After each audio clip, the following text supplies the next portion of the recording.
La minute numérique de Ségolène. Que peut-on faire, Ségolène, précisément avec le cloud ? Alors avec le cloud ou nuage en ligne, vous pouvez faire 5 choses. D'une part, vous pouvez stocker vos données en octets. Je vous rappelle que l'octet, c'est la mesure de base du numérique. C'est basé sur la table de 8, c'est-à-dire que vous avez un octet, puis après 1 kilo-octet, ça représente 1024 octets, 1 mégaoctet qui représente 1024 kilo-octets, et après vous avez 1 gigaoctet, 1 téraoctet. Donc ce sont ces mesures en octets qui vous permettent de stocker vos données sur un nuage en ligne. Deuxième avantage, deuxième chose que l'on peut faire avec le nuage en ligne, c'est y accéder à tout moment, c'est sa disponibilité. Vous y accédez grâce à un ordinateur, un smartphone, une tablette, même une télévision ou un objet connecté. Et cet accès se fait à tout moment, à n'importe quel endroit, pourvu qu'il y ait une connexion Internet. Autre chose que l'on peut faire avec le nuage en ligne, c'est utiliser des applications à distance. Donc, vous pouvez utiliser par exemple des traitements de texte, des feuilles de calcul, des présentations assistées par ordinateur, comme si vous utilisiez Word, Excel ou PowerPoint, sans avoir à les installer sur votre PC. Et ce sont ce qu'on appelle aussi des multisystèmes d'exploitation que vous avez en ligne.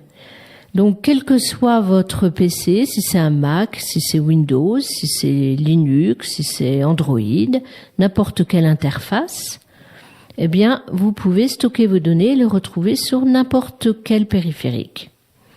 Et bien sûr, évidemment, vous pouvez aussi le faire avec des vidéos. Par exemple, vous avez YouTube ou Dailymotion, des jeux en ligne comme OnLive, de la musique comme Deezer, Google Music, Amazon. Et enfin, vous pouvez synchroniser vos données sans aucun problème. Quand vous accédez à vos données à partir de différents endroits, eh bien, le nuage en ligne vous permet de retrouver la même version de chaque document, fichier ou image. Il les synchronise sur tous les appareils dès que vous vous y connectez. En fait, vous disposez d'un dossier dont le contenu est synchronisé sur l'ensemble de vos ordinateurs.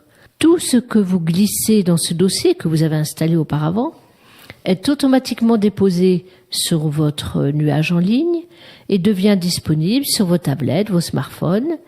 Et si vous modifiez un fichier sur votre ordinateur, il sera mis automatiquement à jour sur tous les autres équipements que vous possédez.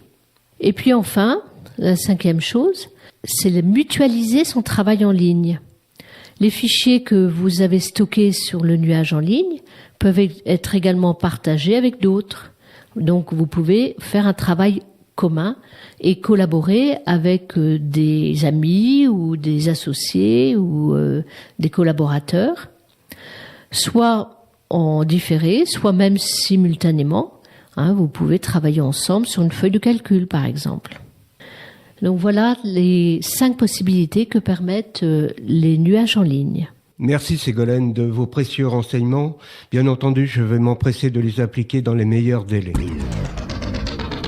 Retrouvez cette émission sur le site de la mission numérique du pays Nivernais-Morvan, www.nivernais-morvan.net.